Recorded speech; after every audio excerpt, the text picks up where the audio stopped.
nagluto ako ngayon ng tortang talong. Ang ginawa ko sa talong, ginayat ko ng maliliit, inalis ko yung balat. Then,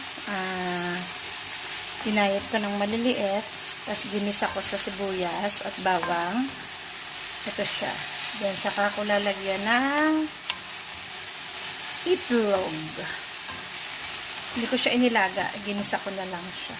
Or inihaw. Ginisa ko na lang siya.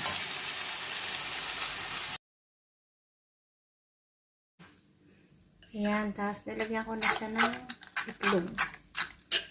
Siya ito.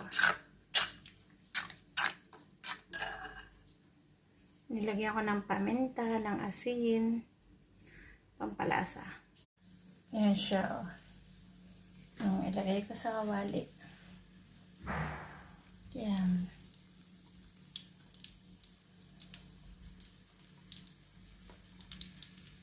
At ito na siya.